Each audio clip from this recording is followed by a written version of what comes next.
What's up, guys? This morning we're gonna be building a cheap do-it-yourself go-kart. We might offer these as a kit, something simple, something just to get you guys going.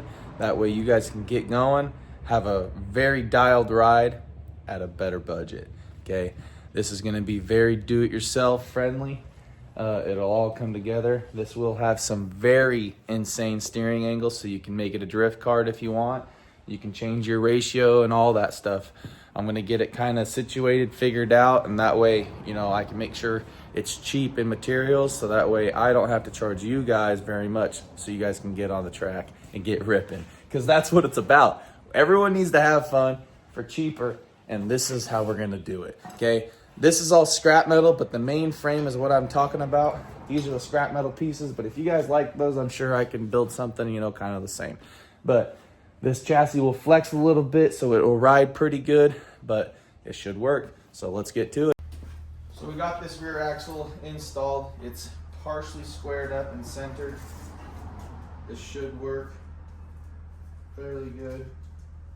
So we're at 12 and just barely under 5/8. And this is at 12 and just barely under 5/8. So there's that. We're gonna get these locking collars locked up, tightened up, and then should be good for those. Probably be best if we added a little bit of Loctite to these, because you don't want to be losing your hardware when you're out riding like we already did on this one, unfortunately. Not gonna let that keyway ever pop out.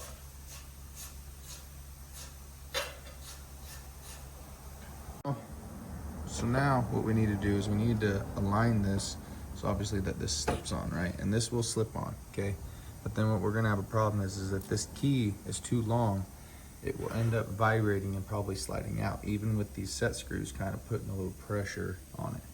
Okay, so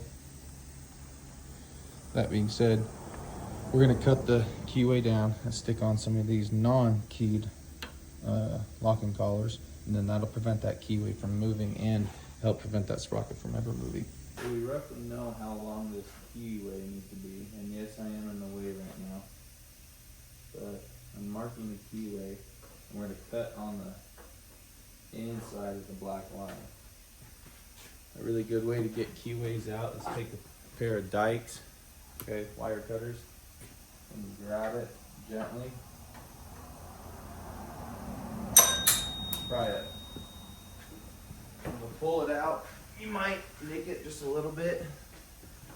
Just try and put that nick, and you barely see it, but there's gonna be a nick from you coming down and grabbing it, okay? When you go to put it back in, if you use that side, use the nick side, make sure it goes up. So now what we're going to do is we're gonna go cut this and reinstall it.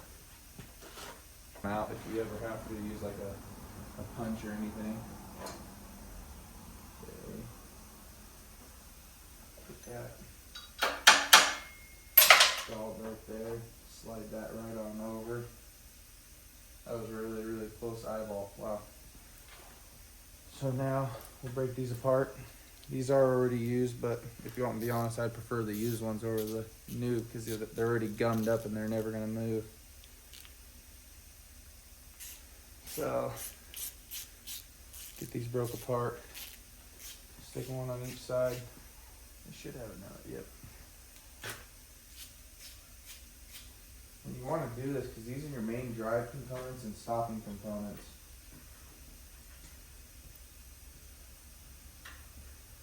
You don't want to lose your keyway. So, Trenton put the chain together. You got the brake situated. Got to put a key for that.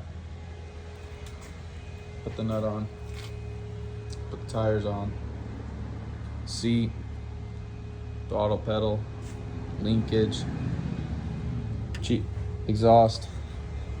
We might try and use this carb. Probably won't be happy, but we'll see what we can do. So off camera, we got everything installed. Chain. E-brake lines ran-ish. Cable, we'll have to, you know, cable manage this just a little bit better. seat in place, not bolted, handbrake installed, ready to rip, and we got pretty good angle. That'll be nice. We got our Walker Fab Lab throttle pedal, so if you're interested in that, let us know. It's very universal use, left and right mounting spots. This thing should rip. If you guys want to see us build more stuff like this, drop a comment down below. This one, all said and done, was about $1,350 with some used parts. The main cost is tires and wheels, a motor, seat, spindles, steering, gas pedal, and then the rest of it, you know, a live axle kit and everything. But you get all that part, all them parts, which is probably the main $600, $800 in go-kart parts. You can build yourself a frame.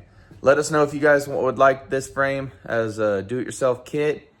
This should work pretty good. We might redesign just a little bit of this so that way it's more universal for most people, but this sits low. It's meant to drift, meant to do whatever you want.